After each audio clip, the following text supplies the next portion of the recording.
Good afternoon, everybody. I'm Joyce Dellery with Engel & Volkers, and I'm pleased to chair this Principal Broker and Managers Advisory meeting this afternoon. We've got lots of people on this webinar, so we really are excited to have so many involved. I'd like to introduce Joey Walker with Rev Realtors, who is also who is co-chairing this with me, and thank him for everything. We will have Q&A throughout, but all the questions will go through the chat box. So please put them in the chat box and we will monitor it throughout. First up, I'd like to welcome Bruce Unanks, the Executive Director of the LREC, to talk about license renewal changes, and Rick Roberts, Commissioner. Let me turn it over to you. Welcome, Bruce. Okay, I think I'm unmuted. Can everybody hear me here? Okay, let me just give you a brief summary of what is now Act 193. And simply put, what all this bill does is simply to change the delinquent renewal period, which is currently from January 1st to March 31st, which is after license expiration. It changes that renewal or delinquency period to October 1st to December 31st. And the renewal under this bill actually is in keeping with what attorneys have done and some other professional license organizations have done. First thing I'd like to make sure everybody understands is this does not affect the renewal cycle this year. This bill does not take effect until the 2022 renewal cycle. So there's nothing anybody has to do this year. Aside from the delinquency period change that I mentioned, all other requirements remain the same. In other words, still have 12 hours of CE annually that's due by 12/31. There's no increase in any fees or penalties for delinquent renewals, etc. And really importantly, there will be then no potential gap in any E&O coverage for those who either renew timely or delinquently under the provisions of this bill.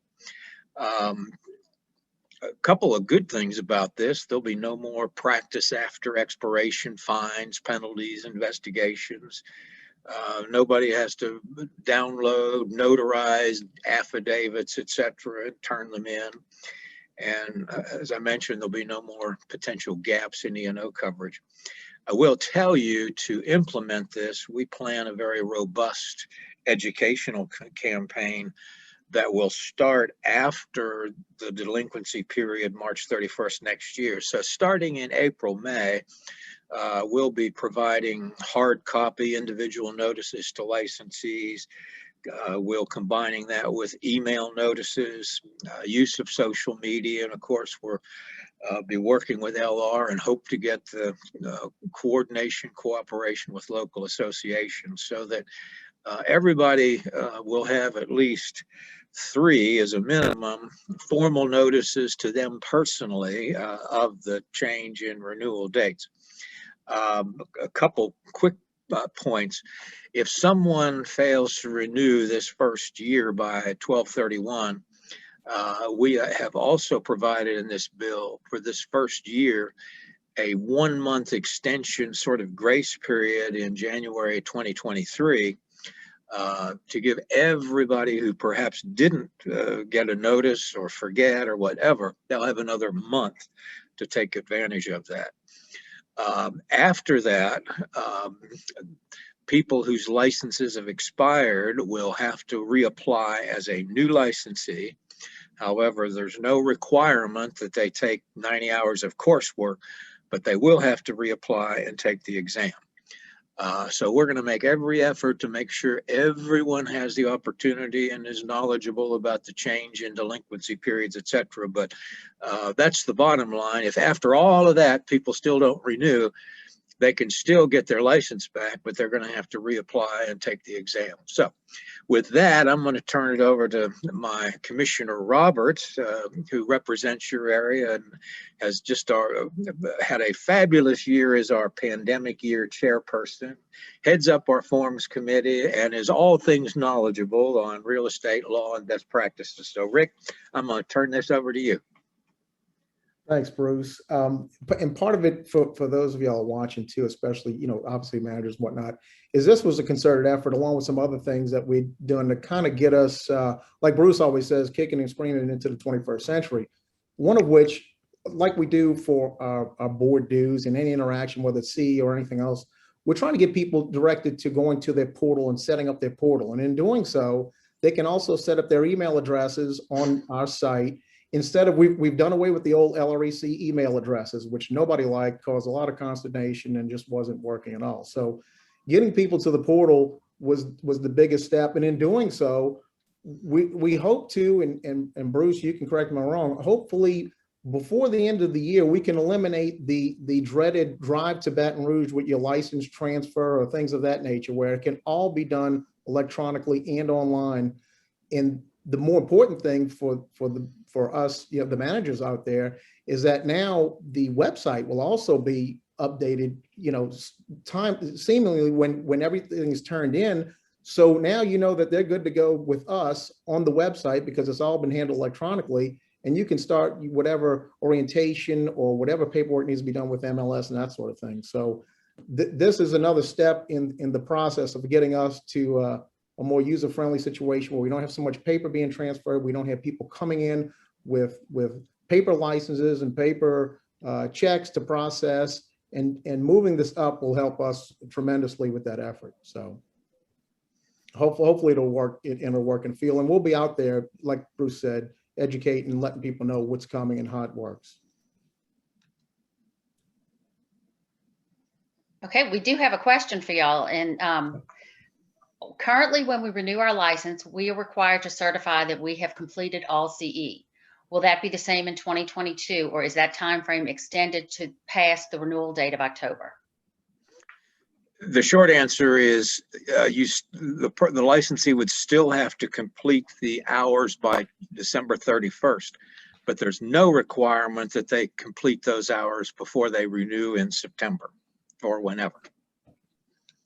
Okay, and when will the online transfer of license be active? Let me say the latest commitment I had as of last week, we've narrowed it down to a couple of tweaks and things that have to be done, but I anticipate us having a final version in play live within 60 days. And as Rick alluded, that's the final piece, because then full license applications, exam scheduling, as well as transfer of sponsorships, et cetera, it's all going to be automated electronically, will be instant, assuming the information is correct and everything's received. So again, that is, Rick says by the end of the year, and I'd probably be very wise to join in and say that, but being the eternal optimist and the person that keeps pushing this can up the hill, why I'm hopeful to have that done within 60 days. Okay, we have one more question. When does a renewal season open? How early in the year can licensees renew? We will have that probably open. We haven't made that final decision yet, and we were going to consult with LR and the boards on this, but we're thinking that probably the 1st of August, which would give people the full month of August and September to renew timely. And again, there will be hard copy mailings to every licensee on that, emails, notifications. And subsequent to that, if for those people who don't renew by September 30th, as the law now requires, we'll be sending out notifications about a week before that happens to those who have not yet renewed, to give them fair notice that, hey, you got a week to get your act together. So, but yes, probably a couple of months is what I'm suggesting. Great. And Joyce, Yes. Real quick, along with what Bruce was talking about, us getting out in the field, sending out mailers, social media, that sort of thing. I think the drive would also be is to get agents to sign in and log into their web portal so they can make those changes to their email addresses. If they change addresses, if they have a company address, that'll all be under their control, similar to what they do with NOMAR when they sign up for, whether it's education, paying online, transferring their license, anything like that will be done. Same kind of setup with the portal with the Real Estate Commission. One more question. What if someone renews by the September deadline and then decides that they don't want to be active in the next year? Are the fees refundable? The law doesn't provide for any renewal fee to be refundable. The law does provide that people can request to be placed in an inactive status at any time. Okay. And then another question, can you re-explain the delinquency process and the fines go? Okay. Currently, including this year, if someone doesn't renew by the date this year, it's still 12/31. From January 1st to February 15th, there is a $50 delinquent penalty. From February 16th to March 31st, that raises to $200 delinquent penalty. So those fees remain the same, the dates change. So that in 2022, your deadline for renewing timely will be September 30th. There will be a the same $50 delinquent penalty for renewing October 1st through November 15th. And then it will rise to that same $200 from November 16th to December 31st. Great. Well, do y'all have anything else? Those are all the questions. We thank you very much for clarifying everything and being a part of this today.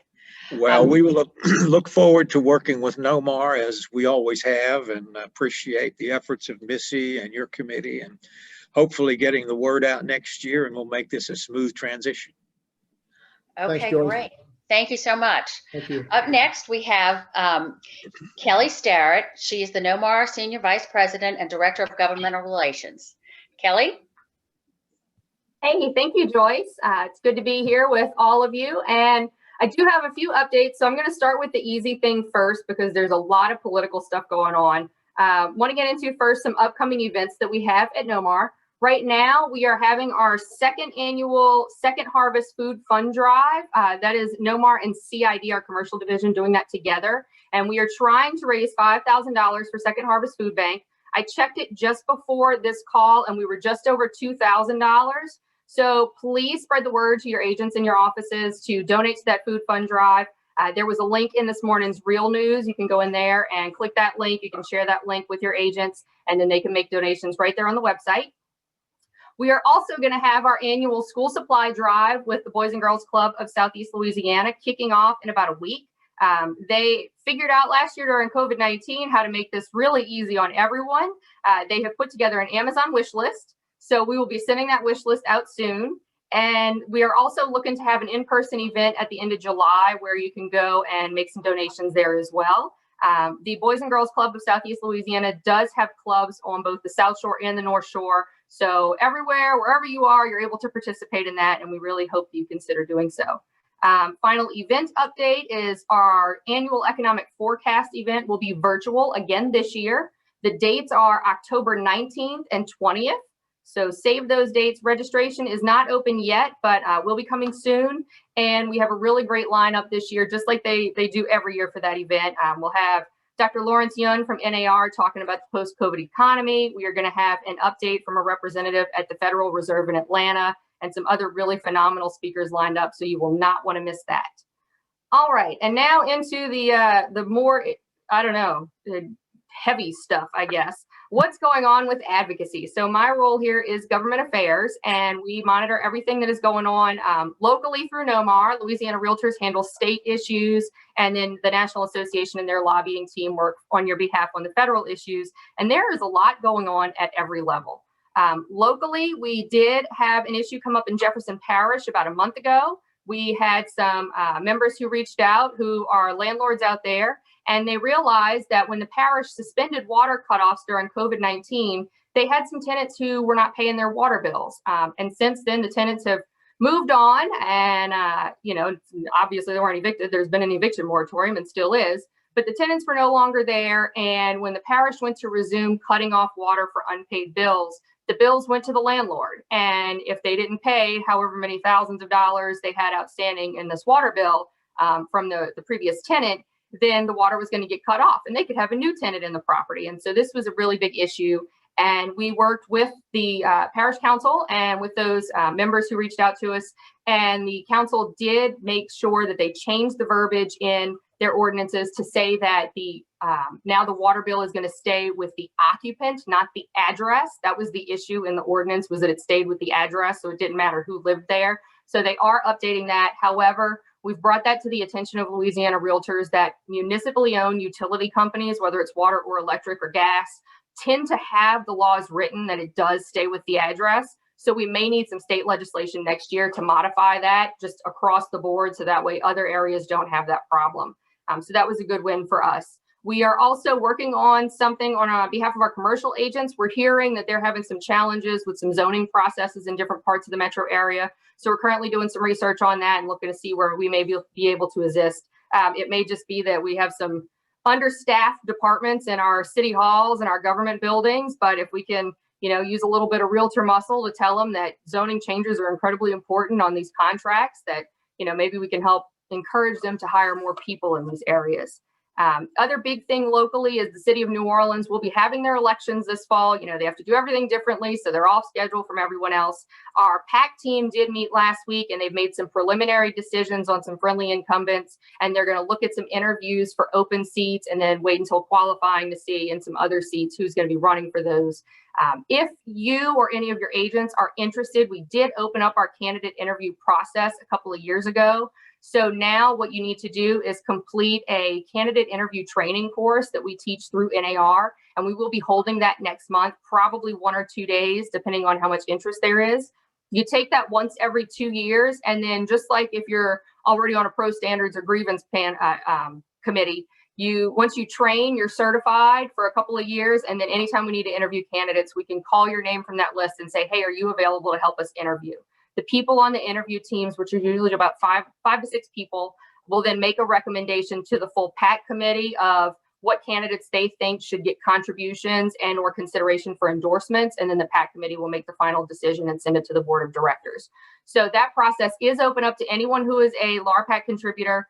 And we will send some information out in our newsletter and to you all once those dates are set. So if anyone is interested in helping us interview people in New Orleans, preference will go to those who live in New Orleans, since those are the constituents of those people running for office. But we are looking for people to help us with our interviews. On the state level, legislative session just wrapped up, and we had a couple of really big wins. One was a bill that was passed to provide insurance discounts to residential and commercial properties that are either built to or retrofitted to be mitigated against windstorm damage. And so that is going to take effect in 2022. So just like LREC, it happens next year, but that'll be a good win for anyone who does that windstorm retrofitting or building to that resistance.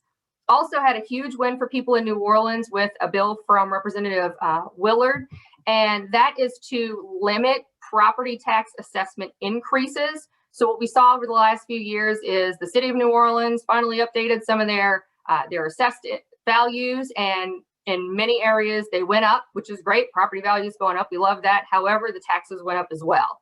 And even though there are laws on the books that say you should have a 4-year phase-in on tax increases, it was still too much money for a lot of people. And so this bill will now keep that 4-year phase-in in place. However, it's going to cap it at no more than 10% of your current assessed value per year.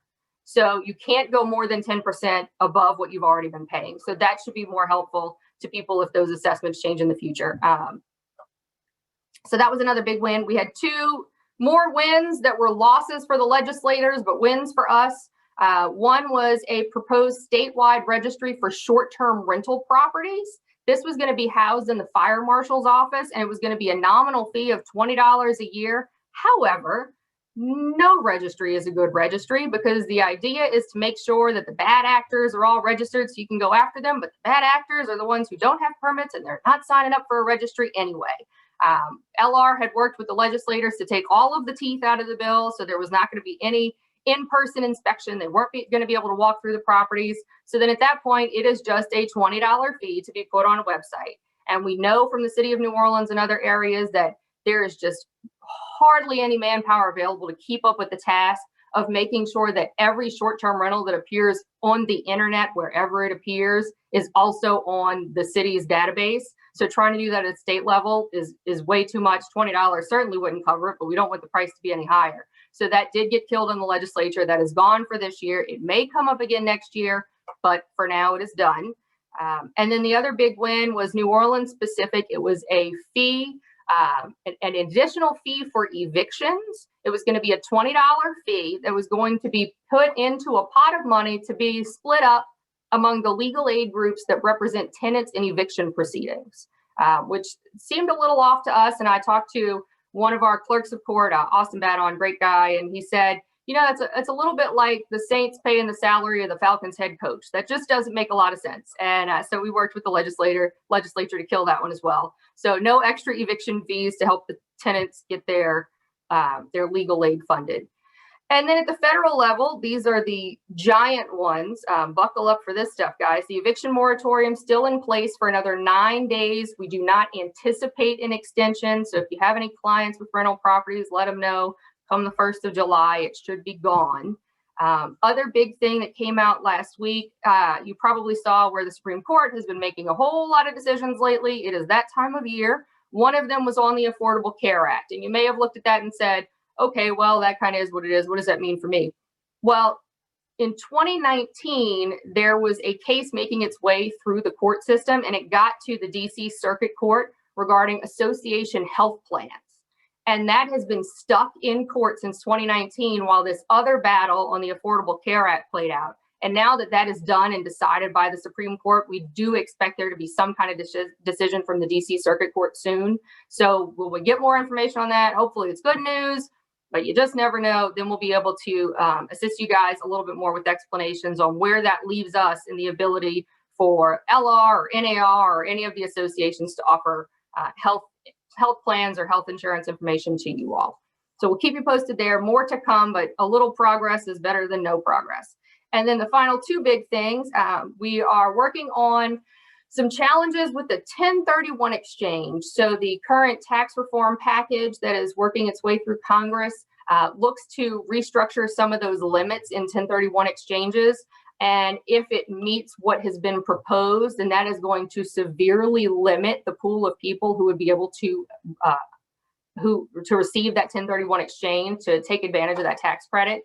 This could be a huge issue for many of you, for many of your clients, whether you're residential or commercial. So the NAR lobbying team has been working with the members of Congress to explain the realities of the 1031 exchange. They've put together multiple fact sheets. They put together a one-pager of myth versus fact, because what they're hearing from Congress is, oh no, this is a tax credit that only the ultra wealthy people who own lots and lots of properties take advantage of. And I think what you guys know is that's not at all the case.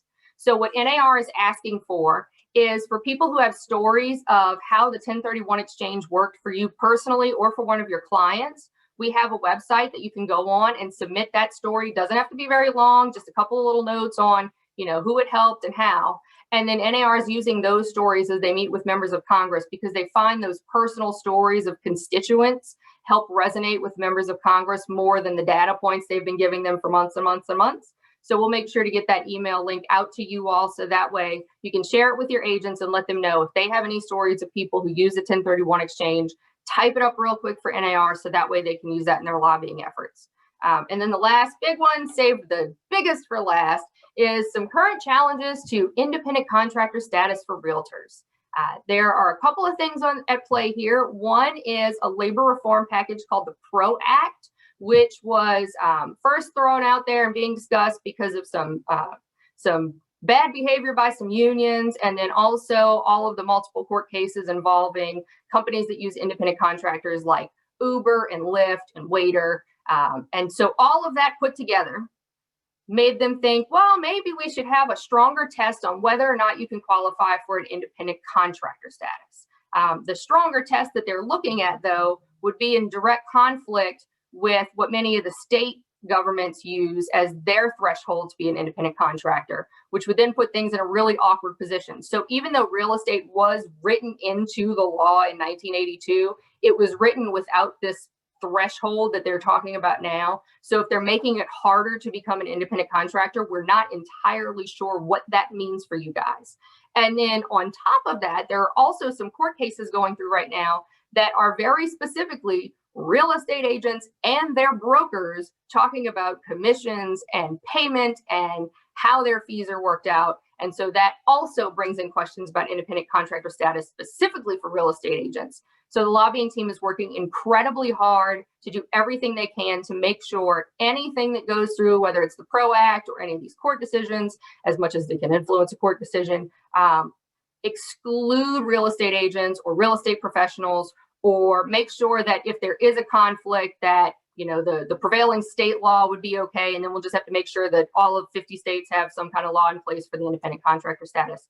So that is a big one that we're working on. And here's the deal, guys. We have calls for action that we can send out at the local, state, or federal level. We do it with a text alert. Now is the time to encourage all of your agents to make sure they're signed up for the call for action alerts.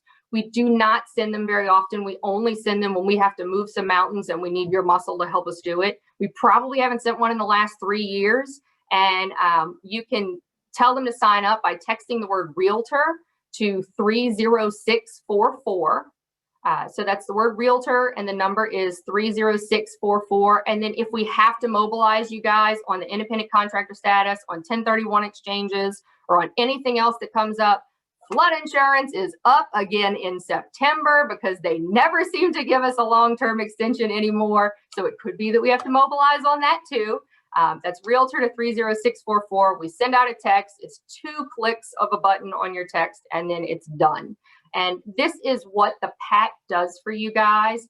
I know in the last couple years, politics has gotten really ugly, and it's back to being a dirty word again. Nobody wants to talk about politics, and no one wants to talk about lobbyists and political action committees. But hello, I'm your lobbyist, and our PAC is your political action committee. And we are doing this work on your behalf because that's the way this really awful system works. And until the system is changed, we need to raise money to make sure that we have people in office who aren't going to try things like challenging the independent contractor status, messing with 1031 exchanges, forcing landlords to pay somebody else's water bill, or making statewide registries for short-term rentals, long-term rentals, or any other kind of properties available. So we need to have the right elected officials. The only way to do that in the system that we have is with money. This is what our PAC is all about. We are going to be pushing very hard to make sure people understand this, to get people to know what it is and what it means on dues billing. I am happy to come to your offices and talk about all of the legislation I talked about here. I can also throw in some LREC stuff with that because that was a piece of state legislation, so that falls into my territory as well. I can explain all this to your agents and give the LARPAC pitch so that you don't have to be in that awkward position if you don't want to be. You just have to give me a call, send me an email. We are also this week going to launch an office challenge where we're going to be presenting a trophy to a small firm, a medium firm, a large, and a grand size. And we're going to split those out based on how many agents who are active NOMAR members are in each of your branches. So this is going to be by branch. So if you are a company that has multiple locations, each location is eligible based on how many active members you have. And we're going to award these prizes to the branch in each category who raises the most money for LARPAC, while also having 37% of the agents in the office contribute. Why 37%?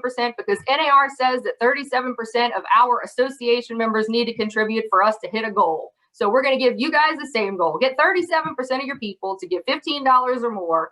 And then that's going to put you in a group with all the other people who have done 37%, $15 or more. And the one who raises the highest money out of that in your category will win a nice trophy that you can keep and display, and you'll get lots of bragging rights on how your office is the coolest and the most supportive of LARPAC. So that is going to kick off this week. If you have any questions on all of that information, I know it was a lot, feel free to throw them in the Q&A box, or you can call or email me as well. Thanks so much, Kelly. And you do an amazing job. And there's so much going on in our legislature and stuff that affects our daily lives that we're so glad that y'all are on top of. We do have a couple of questions. Someone wanted to know if the training for being on the committee was just for New Orleans, or is it good for any parish? It is open to any of our members in any parish. Now, this year, we're only going to have New Orleans on the ballot, so we'll only be looking at New Orleans, but next year we'll have some different areas. So if you get trained this year, you'll be ready to roll next year if one of your areas is pulled. Okay, and we had one other one that just wanted a clarification that the 1031 exchange is really a tax deferment as opposed to a tax credit. Correct. Thank you, Steve, for pointing that out. Okay, great. We have no other questions, so thank you so much, Kelly, and we will next go on to introduce Stephanie Valerie Hoffman. She's the education coordinator for NOMAR. Stephanie? Thank you, Joyce. Yes, I'm here to give an update on the Code of Ethics. So as most of you know, this current cycle, we're currently in cycle 6, will end on December 31st, 2021. And as of this morning, we still have 1,339 members that still need to complete the Code of Ethics. NOMAR is doing its best to make sure that its members have completed this. Starting in August, we have a trainer who will be offering the Code of Ethics 4 times a month for us, 2 in our Metairie office, 2 in our Mandeville office. And those, like I said, those are live in our NOMAR offices. We've also partnered with Bob Brooks School to offer this course virtually. Just so we're really trying to make sure that everybody gets this course completed. I have I mailed postcards out to everybody who still needs to complete the Code of Ethics. So everybody should be getting those. They should have gotten them already, but most people are getting them right now. And that's just letting you know that you have 6 months left to complete this. If you have any questions, you can contact me on how you can complete this course. I've also there's a list on the website on nomar.org under Check Your Code of Ethics. And if you are unsure if you or any of your agents need to complete this course, you can either check it by last name or we have it broken down by office. But you can always reach out to me. I'm happy to assist anybody. And like I said, we have plenty of offerings to all of our members. Live courses are free from January to September for NOMAR members. Virtual classes, there is a small fee, but like I said, Bob Brooks School is partnered with us and they're giving our members an amazing deal. So that's pretty much all I have. The list is updated weekly. That's on nomar.org. So if somebody sends me their Code of Ethics certificate this morning, their name will be taken off by the end of the week. So sometimes people freak out because they still see their name on there. But like I said, if anybody has any questions or if they need any help with anything, they can just give me a call or send me an email and I'm happy to assist them. Okay, great. Thank you so much, Stephanie.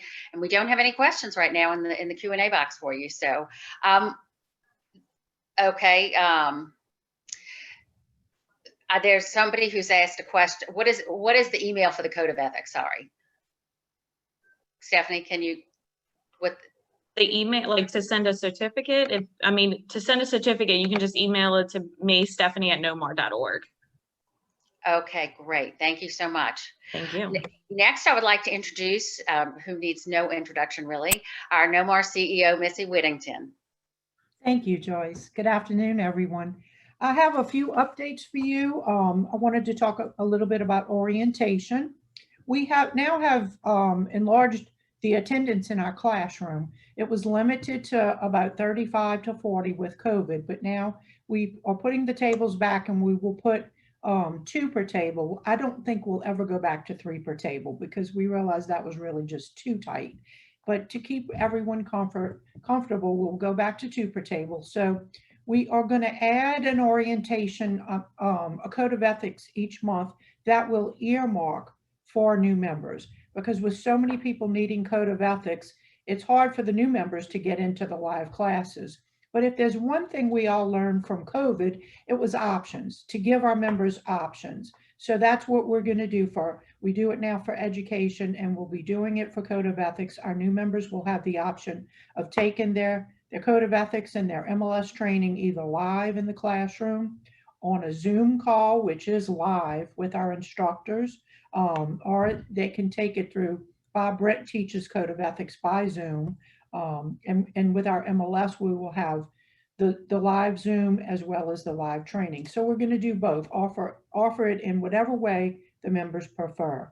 Then there's always the NAR option for Code of Ethics, where new members can log in and take that course online. So that's an online option, in addition to our CE shop, which is also online. So as you see, we have multiple options for people to take it however they feel comfortable. The main goal is with 60 to 80 new members every month. We know we can't accommodate them all in a live classroom, so we want to make sure those that do want to take it live will be able to. So, and we also want to make sure people are trained as quickly as they would like to be. The minute they get licensed, they can start. We have all these options available immediately, so it's no longer whereby you have to wait till an orientation date, so to speak, to complete your orientation. As soon as you get licensed, you can start, hit the ground running, take your Code of Ethics. We have a video for MLS now, which is going to go back into being redone because we have some updates, so they can watch the video, or again, they can do live. So we have a lot of different ways to meet those requirements. New members are sent a letter as soon as we receive their application, giving them all of their instructions along with a login and a password, so they can start accessing the MLS and start taking advantage of the NOMAR benefits. They do have to then complete their requirements within a certain amount of time, which is all covered in that letter. So hopefully this will assist all in giving them many options and getting them all up and running so they can hit the ground running and start making some money out in the industry. Now, one of the things that we also have updated, I think we brought that more current, is with regards to our election of directors. In the past, as most of you know, a lot of you have served on our board of directors, we normally solicit for a call for candidates, and then we conduct interviews of those candidates.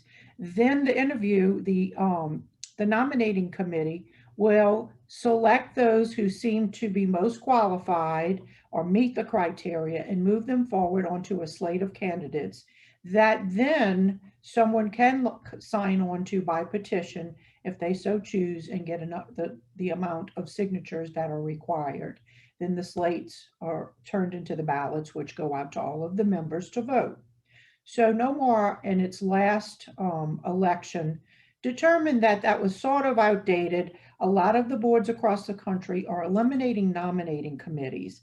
So the board discussed this at great length and felt that it would benefit all to create a level that you have to obtain for experience in a board to be able to be qualified to run for a board position. And once meeting those criteria, you would automatically be put on the ballot without having to go before a nominating committee. That alleviates any appearances of someone maybe not being moved forward for any particular reason. Normally that it would only be if they weren't qualified or needed more experience. But now, once they meet the criteria, one of which, and most importantly, is service on a professional conduct committee. That could be grievance, pro standards, mediation ombudsman, let's see, I guess that's about it. If someone served on the board of directors already, they wouldn't have to fill that criteria because they've already been experienced by handling appeals. So that the board felt that was one of the most important criteria, because what we are all about is professional conduct. In order to become a realtor, you have to adhere to the Code of Ethics. So you wouldn't want anyone on your board that is not already abiding by those Code of Ethics and understanding the professional conduct within the industry. So that is one of the requirements to be met, along with service on committees. It's a minimum of 1 year on 3 different committees or task forces, and that professional conduct counts as one of them. So once someone meets those criteria, then they can submit a candidate nomination form. After all is verified, they would be moved forward onto the slate. And then again, if they haven't served on professional conduct, but have served as a board of director on one of the boards, then this would cover their professional conduct because they're experienced in that. Then they have to serve on 2 other committees of NOMAR for 2 years, submit their nomination form, and they would be moved forward to the slate of candidates. So we will be sending this out for any of you who are interested.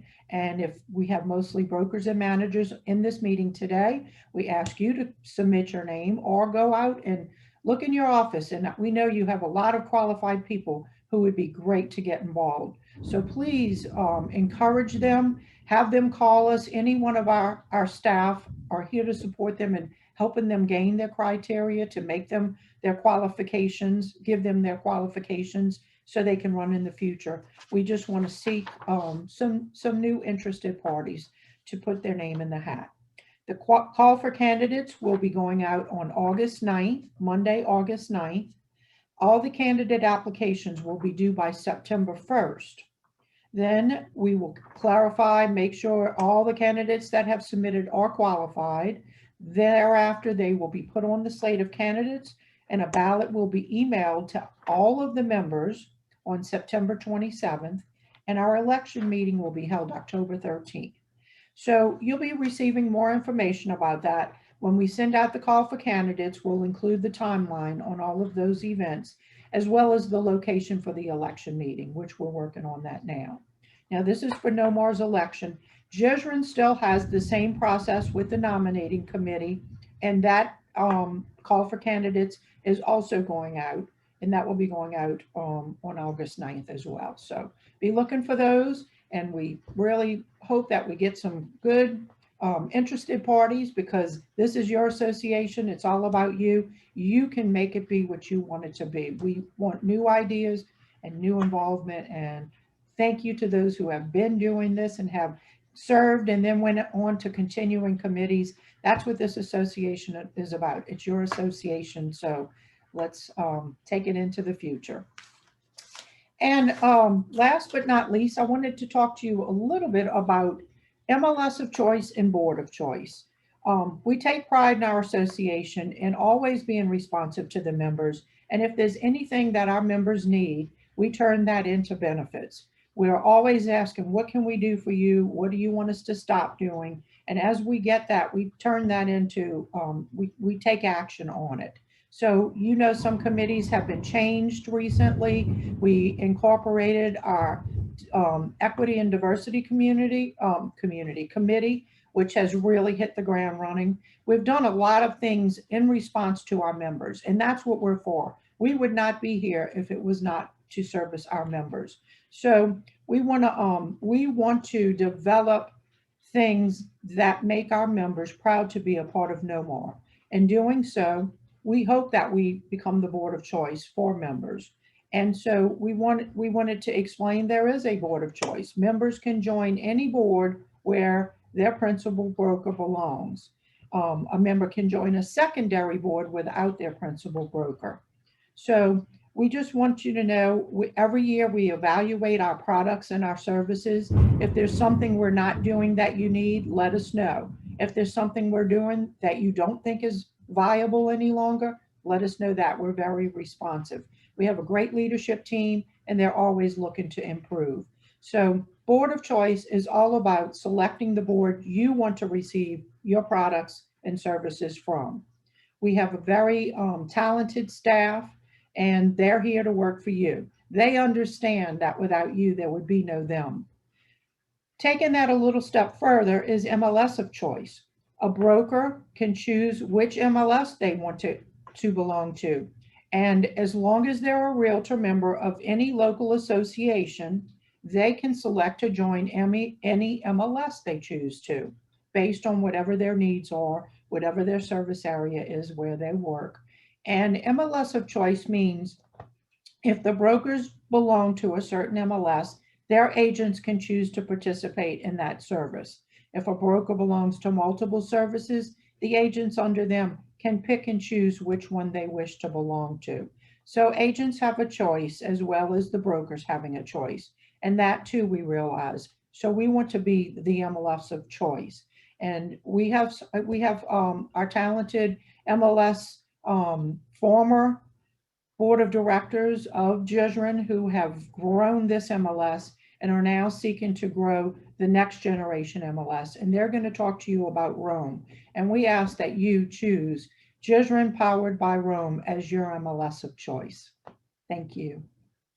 Missy, we do have a few questions. What are the dates of the live orientations? There is no specific date. You want to look on the calendar for the new member orientation. New member code of ethics. A new member can take any of the code of ethics that are on the calendar, but we have a new member one that's going to be geared to them. Those dates are being set with the trainer now, and they'll be in the letters that go out. So that one will be specific. It probably won't be on the calendar because we don't want it to get filled up by all other members taking code of ethics. But they can look on the calendar and take anyone or take the list of dates that will be provided in the letter. We are going to also send the copies of those letters once those dates are all confirmed with our trainer to all brokers and managers as well. So that way you will know the options for your agents. So it's no longer a 1 day a month orientation, but the education and the options will be available throughout the month. So those dates will be in that letter that will be forthcoming to you. Great, thank you. We have another question. Are there cases that appointments to the board are allowed or used? There are cases where if each director that's elected is elected to serve a 3-year term. If someone is a president-elect and their term has expired and they've fulfilled all of their 3-year term, being they're automatic as a president-elect, they would have to take a term to serve as president. At the end of that 1 year, they retire that term to become ex officio. So at a time such as that, then the board would have to make an appointment to that term. Normally, appointments are made by looking at those that ran in the past and did not win. For instance, you may have had a really tight election. Sometimes it gets down to you might have someone win by 1 or 2 votes, but you'll have others right in line behind them. So many times in the past, I've seen where the board has more times than not appointed one from those that ran because those already had been qualified. They've gone through the process of the previous process and now we'll have a new process. So they've been qualified. So yes, there are times when appointments are made to fill terms such as that still have not finished, that are vacated by someone that has a term remaining. So those are when terms are appointed. Okay, great. Thank you so much. We have no other questions in the queue. So next I would like to introduce Craig Marambell. He's president of Rome, Ginger Wiggins and Latanya LaBranch, who are on Rome Board of Managers. Take it away. Thanks, Joyce. Craig Marambell again, president of Rome with Ginger, and we're going to give you a little bit of an update and maybe at the end take some questions. We've had some questions submitted as well from the emails. So we're going to answer a lot of questions. I hope to clear things up for everyone that's been asking some questions about the exciting news with Rome. Currently, we're very excited to announce we're still on schedule for our summer release. So this summer, you're going to see when you log into Matrix, as you currently do, you're going to log in with your same and login information, and you and your agents are going to see data, including historical data for Baton Rouge, for Natchitoches, for Houma, for Thibodaux, for New Orleans, Central. You're going to see all this data inside of our MLS, inside of your currently existing CoreLogic Matrix product that we're all using. There'll be no new software to install. There's no new training for your agents. It'll be the same thing. No increase in dues, just more data, including historical data that all of our members have been asking for. We also, in our last Rome meeting, have decided on the board of managers that will oversee Rome. And again, we already mentioned, I was chosen to be the president. Ginger is also on the board of managers. Latanya LaBranch is on the board of managers, and Donna Chandler is on the board of managers. The 4 of us will be representing New Orleans and GSREIN as we go to Baton Rouge and have these monthly meetings that we've been having now for a couple of years. We are the representatives of Rome here locally for you to answer any questions. So with that, I want to make sure you're aware that the four of us, as well as our New Orleans MLS Consolidation Committee, is available to come to your offices, your office meetings, a separate meeting, however you want to handle it. You can reach out to any of us, to Missy and to Rosemary, and let us know what day, we can spend 20 minutes there, or we can spend an hour at your office and go through the complexities of having two possible MLSs in the market, and just making sure you're aware of the little bit of changes that you really won't be affected by, the good changes that are going to be with GSREIN. So please reach out to us and let us come in to your offices and explain to you and your agents about all the changes coming up right now in the MLS world. I'll turn this over to Ginger for a minute, and she'll give you some more updates. Thanks, Craig. We really are getting more and more excited about Rome as the summer is upon us, and I feel like we're going to roll out really great things for our GSREIN members. Currently, just to give you some facts, GSREIN currently, we have 1,084 brokers participating in GSREIN and almost 8,000 agents. With Rome MLS, you will have almost 12,000 of the 15,000 agents data that are in our state. Rome, when it's completely rolled out, will accomplish the vision that was outlined in the Louisiana Data Collaboration Work Group that was formed in 2017. We will meet the consumer's needs. Realtors will have access to all data across the state for one fee. There will be consistent information with our MLS rules, policy enforcement, and single entry for data, with strong local support for all our members. It matters that we stand behind GSREIN Rome. While not perfect, we have had our MLS for over 25 years, as opposed to a startup with higher fees than currently offered at GSREIN, which has one of the lowest fee structures in the state. Rome, it matters. Now I will turn it over to Craig, who will take some questions and we will try to answer them for you. So I'm going to tell you right now, we're kind of going to be jumping all over the place. We have questions and answers on the screen. We have emails that have already come in. So you're going to kind of see us looking all over. I'm going to try getting to as many of these questions as possible. Ginger, myself, and LaTanya, we might even have to roll over to Missy for some questions, but we're all here. LaTanya, do you want to take that first? Are you on the screen still? Or are you not ready yet? I can answer if not. I'm ready. You want to take the first one? Yes. So the question states, how far back does the historical data go? The historical data is actually since the association began. So we've been collecting the data, and we'll have all that historical data that will go into the Rome system whenever, the system opens up this summer. Okay. Eric, you had asked, will the elections for the Board of Managers be moving forward? Absolutely. We are going to basically, in the last board meeting here locally, NOMAR GSREIN meetings, we have been putting together an outline of how to become eligible to run for the Board of Managers. It's going to follow similar requirements that we have currently to run for the NOMAR and GSREIN board. But yes, just like the GSREIN board, brokers and agents will be able to run, and as long as you meet the requirements, which are going to have will be emailed out to you shortly. But yes, absolutely, it won't just be people making decisions behind the closed doors. It'll be open election. Ginger, do you want to answer? Will Rome have Home Snap? Sure, Craig. Home Snap is going to be a product of GSREIN. We are working on it as we speak. The contracts have been signed. Currently, the Greater Baton Rouge Association has it. I believe the Bayou Board has it. So everyone involved with Rome will have Home Snap. Good deal. John had asked if we have problems when we're inside of Rome, can we still contact our local MLS? So yeah, let me explain it.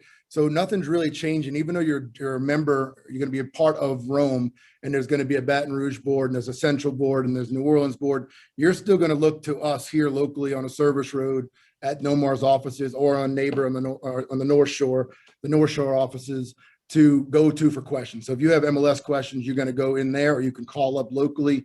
Everything still will be answered locally. I kind of answered this already, but what MLS will Rome be using? So do you want to go into the products that we'll be using? Sure. So currently, the members that are part of Rome Central, they use the Matrix CoreLogic product. Of course, you know, GSREIN uses Matrix CoreLogic. The Bayou board and the Greater Baton Rouge board currently both use Paragon. When Rome is fully rolled out, you will have a choice. As a broker, you can decide which MLS you prefer. We also have been in talks with other MLS products that are used around the state, Flex being one of them, so that the brokers can have a choice. You will have education on those. If you want, you can stay with whatever MLS you're in, or you can switch to the new product if you think you would like it better. It will be a choice of the broker. Eric, I think I'm answering this question correctly, or as far as your question, I think I'm reading it correctly. Will there be members to the Board of Managers from other cooperating MLSs outside of GSREIN? So on the Rome Board of Managers makeup, it's based on how many members we're bringing into the group. So currently we have 4 New Orleans representatives there, which is the largest in the Rome Board of Managers. Baton Rouge has 2 representatives from their association.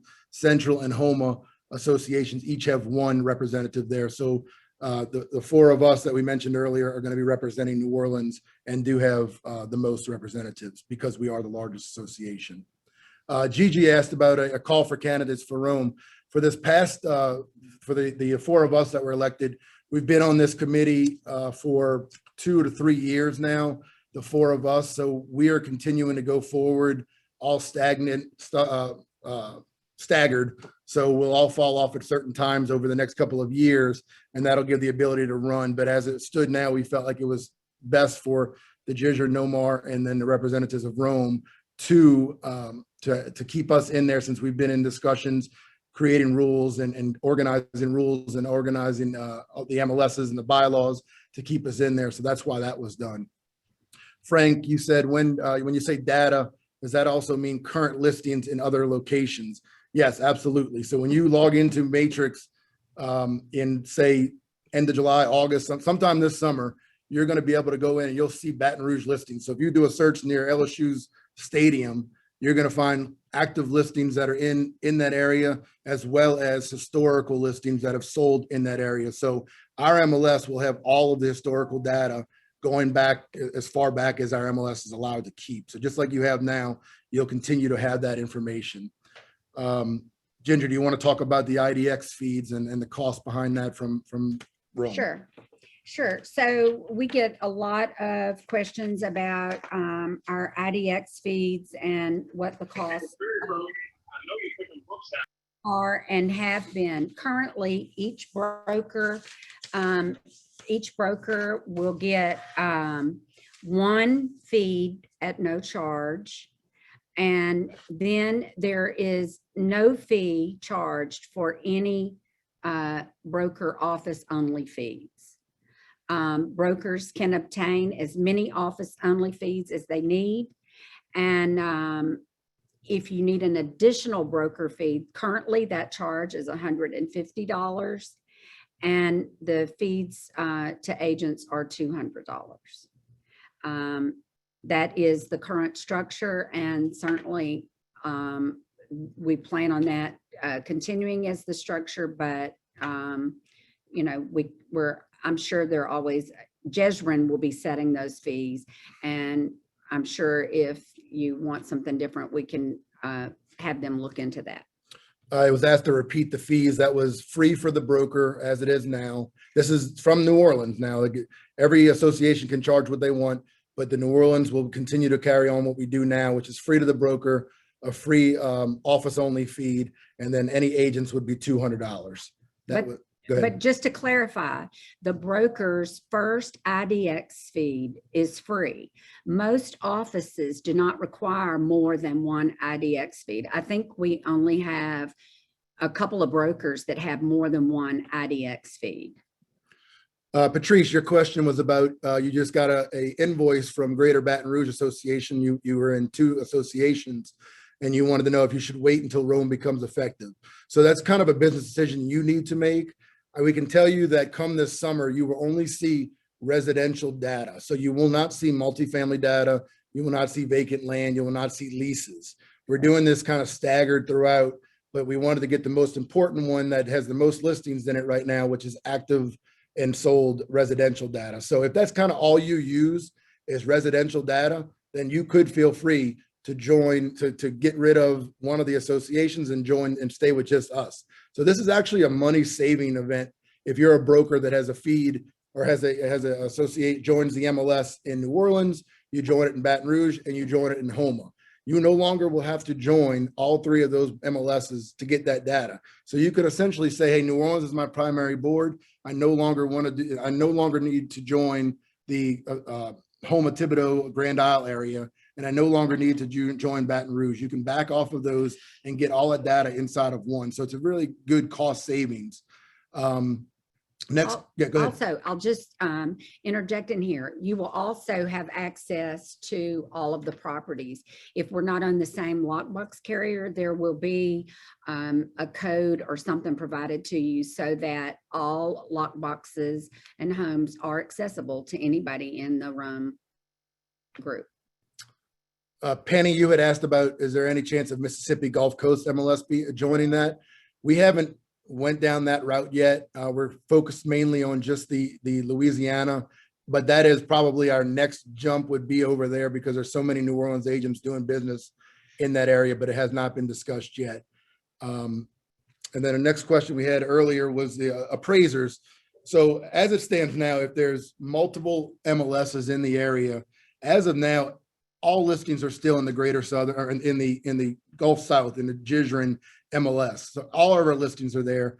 Everyone's listings are still in there. So an appraiser does not, you're not forced, or even agents, you're not forced to join any other competing MLS to get data. Now, if there's another product or something like that, that's different. But as far as data goes, it's all in there. If the appraisers at some point are forced to join another MLS, yes, agents as well, you'll have to join 2 different MLSs. There'll be 2 set of fees. There'll be double entries. If you're running comps for an appraisal purpose, you will need to run comps in both markets if there was listings in another market that was not in the New Orleans market anymore, in the Baton Rouge market. So you have to be aware of that. But as of now, we have 100% of the listings, and we'll continue going forward. We're also having an appraisers meeting soon for Rome or from the New Orleans side, and we're going to meet with our appraisers and discuss those things. One of the other questions we see a lot, if you're ready for your financials, a lot of questions, especially on Facebook groups, there's been a lot of questions to be more transparent, so we could put that out there as far as, you know, how much reserves and things like that that GSREIN holds, and we have an answer for that as well. Okay, thanks, Craig. I've seen on so many Facebook pages and just in different meetings, and we just decided, let's, you know, like Craig said, hit this right on. So GSREIN was formed in 1995, and we had an initial $150,000 investment, and that investment came from NOMAR. GSREIN, each year we budget to break even. And if we're unsure about what may be going on, we may even budget a deficit. But with our good physical management and the staff that we have, we've been able to meet all of our expenses that have been budgeted without going into our reserves. Therefore, the annual dues and stuff, as you know, they have not increased for years. They've been the same thing, but the dues are actually used just to pay our yearly operating expenses. The operating expenses are similar to what we budget overhead every year, you know, in our own companies. So the GSREIN 2021 budget includes $2,417,242 in revenue and $2,723,821 for expenses. Any responsible company has a reserve policy, and you do your best to plan for that rainy day. GSREIN is required to maintain a minimum of 50% of our budgeted revenue in reserves, and currently has approximately 1 year of operations in reserves. GSREIN's current cash reserves are $610.30.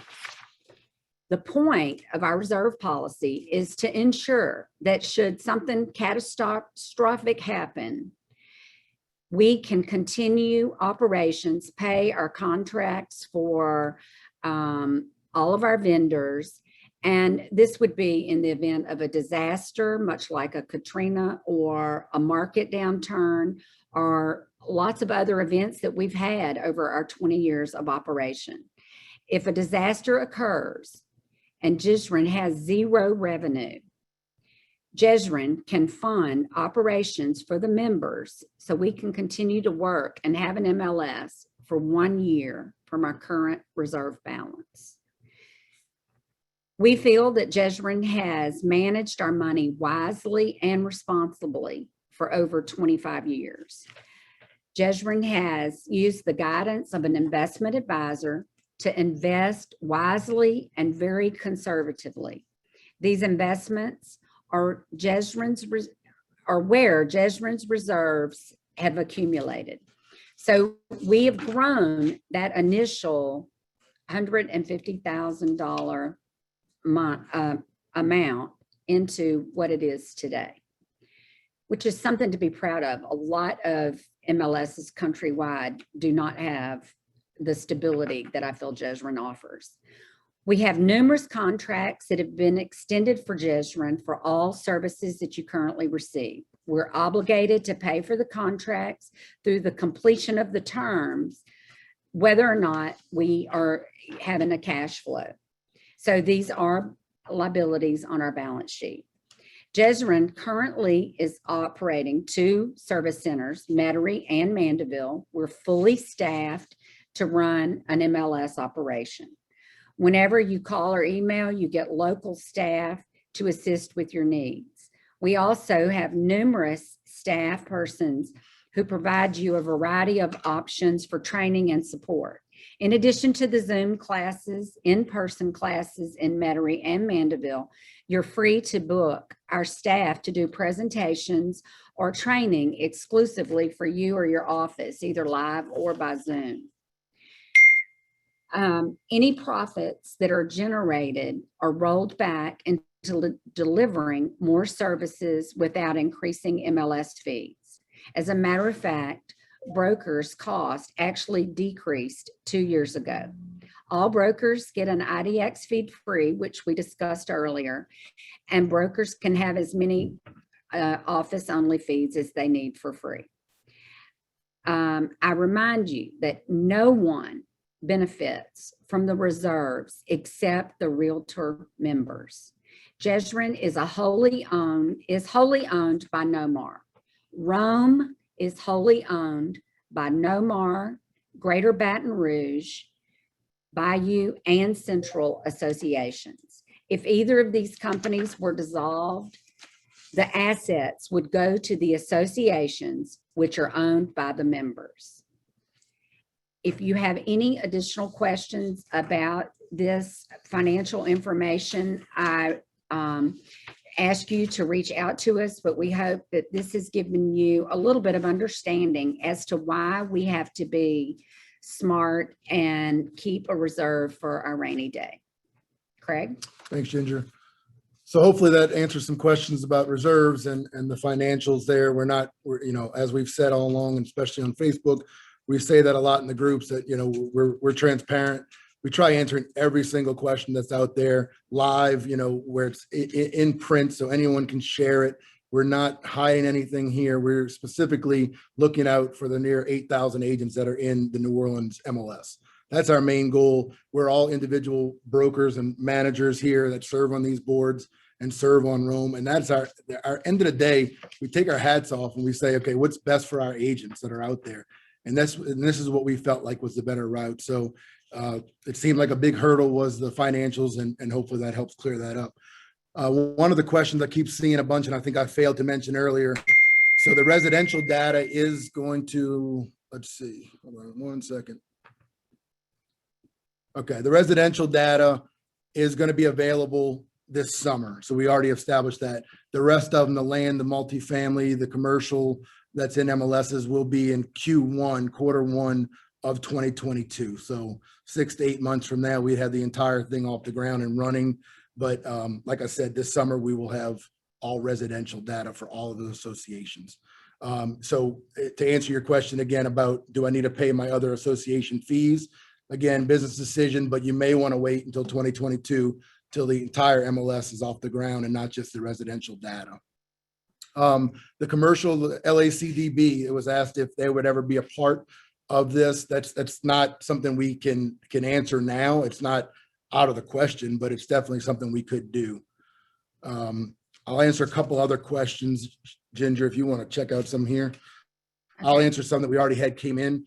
Will GSREIN have access to RPR? Yes, that's the answer.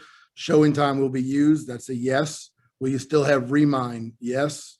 Will you still have Instanet? Yes. Will you still have AuthentiSign? Yes. None of those great products that we currently use are going away. As far as lockboxes go, we will be able to use lockboxes everywhere we go in those 4 associations that are going to be a part of Rome. So if you go down to Grand Isle to show a property on the water down there, you will have access to that lockbox system there. If you go to Central Louisiana and go in Natchitoches to show a house there, you will be able to get into the MLSs there. You will not have to pay more lockbox fees or lockbox keys. There will be no additional increase in cost there. You see anything you want to jump in? If so, if not, I'm still reading. Well, I have one question on financials. There was a question if financial statements were available for GSREIN and NOMAR available to members. I know that NOMAR, I don't know about the NOMAR financials, but that is a question that I will get answered and answer you back. I know that the financials are given to the board members in our monthly meetings, but I know that they're not all available for public to pass out publicly, but because they are private, but the board members do have access to that. Question was asked is how is having 2 competitive MLSs, Greater Southern and GSREIN MLS, a burden on the agents? There are discussions out there among agents that are not clear. So the burden would become if you have to join 2 MLSs because you're going to have to, 1, pay 2 set of MLS fees. 2, you're going to have to double enter every listing if you want them to still show up. So if you join another competing MLS and decide you want to keep your association here, MLS, you're going to have to, if you want all 7,000 agents or 7,500 agents in New Orleans to see that listing, then you're going to have to double enter if you want it to be in the other MLS as well. So just keep in mind it's double entry, double MLSs. It might even be double searches for your comps. So if there's listings in another MLS that never hit the the GSREIN MLS, sorry about that. If you have a listing that was never in GSREIN, you would have to go into another MLS to pull comps there as well as pulling comps here. So the data will get skewed. It won't be all in one place like it is now. If you continue staying with GSREIN and stand behind us, everything stays the same. You'll have all historical data. You'll enter one time. You'll pay 1 set of fees, and that's it. There's no double entry or anything of that sort. Along those lines, somebody said, what is the difference between Greater Southern and Rome? Well, one big example would be Rome has 100% of the current historical data and is Realtor Association owned. So to clear that up a little bit, like we have all the historical data that every listing that has ever sold in here. So if I sold a property on St. Charles 15 years ago to Ginger's client, that is going to be inside of GSREIN's MLS. Any other MLS that we don't enter that data into, you will not have access to that history in there. So you may be able to get tax records, but you will not get all the details that we are accustomed to when we're searching the MLS. Another clear difference, if I might say, Craig, is we have all of our own local training. We have a much larger staff. And I think that that will be clear when you are, you run into a problem or what have you, to get help from at the local level. The question was asked, is there a public facing site with the GSREIN? And yes, HomeSnap will be a public facing site for the rollout of Rome. We will have that. Looks like I've pretty much answered everything here. Do you have anything else? No, we've had a couple of questions. I think Latanya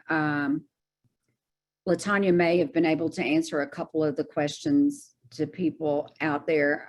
I see one question now: will non-realtor members be able to list and run? No, you must be a member of the Realtor Association to do that, and that is because of ethics and cooperation and compensation. That's a question that needs to be asked. If you're considering joining any other MLS out there, it needs to be asked, is it association, a realtor only, or can you just be a real estate agent and join those? As it stands here, we will stand firm with that. You have to be a realtor. Okay. I see Eric has asked if there's at any point we cap reserves.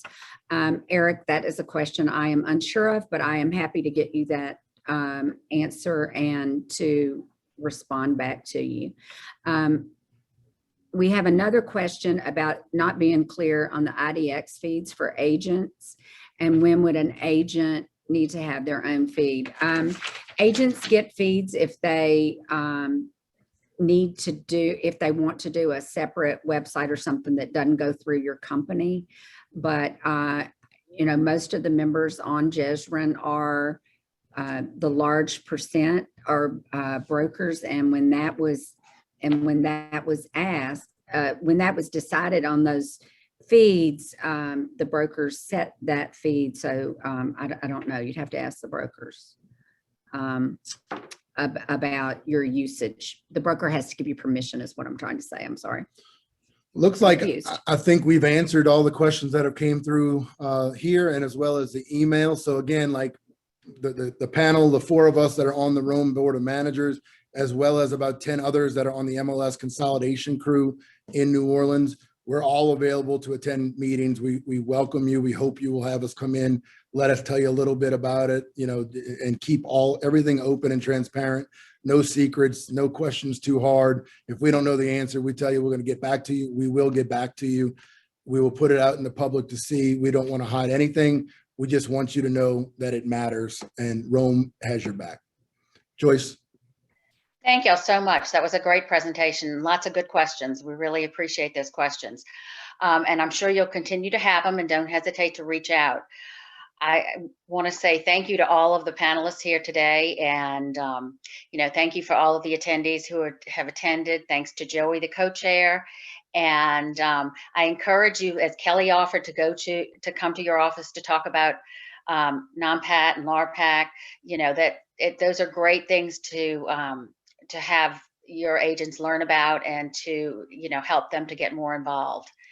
But having no other questions, I just want to say thank you to everybody, and thanks for attending, and don't hesitate to reach out at any point with any questions. Have a great day.